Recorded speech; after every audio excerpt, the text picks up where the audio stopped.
Welcome to another episode. This time, we'll be taking a brief look at the history of one of Japan's most enduring game series, Ninja Jajamaru.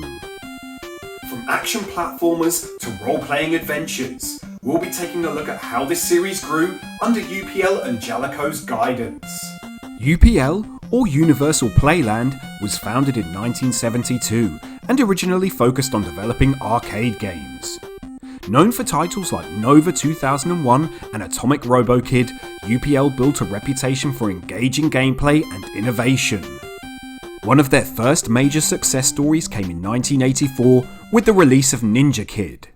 This game introduced a daring young ninja in a fast-paced action platformer. Jaleco saw potential in Ninja Kid and acquired the rights to develop a home console adaptation which arrived on the Famicom and the MSX. The game's success led to the creation of Ninja Jajamaru, which was released for the Famicom in 1985. The game was a great success, selling nearly 1 million units. This game set the tone for the series, with players taking control of Jajamaru as he attempts to rescue Princess Sakura from the evil catfish pirate. With Ninja Jajamaru-kun's success, Jaleco took full control of the series, guiding its expansion through various genres and platforms. Let's take a look at a few of the highlights that followed, beginning with Jajamaru's Big Adventure from 1986. Building on its predecessor, this sequel adjusted the gameplay to play more like a side-scroller and featured many of the characters seen in the previous games.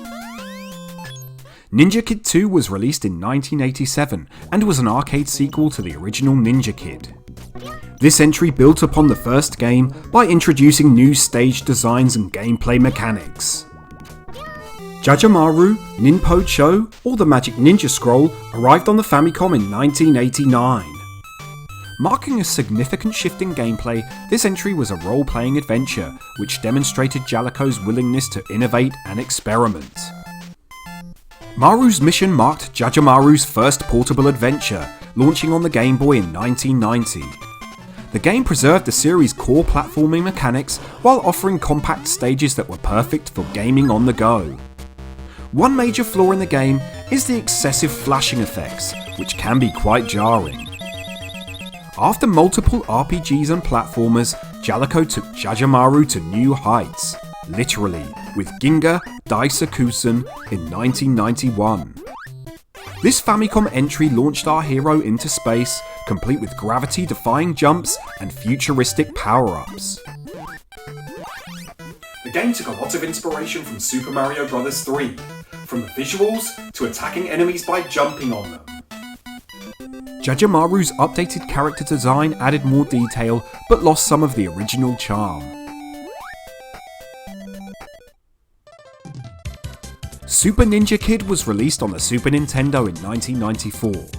The game was a 16-bit update of the original arcade game with improved graphics, new abilities, and a 2-player mode. It's a fun action platformer with great visuals and music, but lacked the innovation needed to make it stand out at the time. As technology advanced, Jaleco experimented with 3D on the Sega Saturn and PlayStation. Ninja Jajamaru-kun Onigiri Ninpo Cho offered more complex gameplay mechanics and took the advantage of the new console's capabilities. The move to 3D was understandable at the time, but the visuals lost their character and the game suffers due to awkward controls. More handheld entries arrived during the years that followed, including games for the WonderSwan, Game Boy Advance and the 3DS. This introduced Jajamaru to new audiences with classic gameplay combined with all new features. Ninja Jajamaru The Great Yokai Battle marked a nostalgic return to the franchise's roots, blending classic gameplay elements with some modern enhancements. A co-op mode and a large roster of characters and unlockables made this a perfect all-round game for fans of the series and a great introduction for newcomers. One of my favourite things about this entry is the power-ups. If you collect a scroll or a Jaleco icon during a stage, you gain a temporary advantage. This includes being surrounded by fire, being transformed into a frog, and becoming the car from City Connection.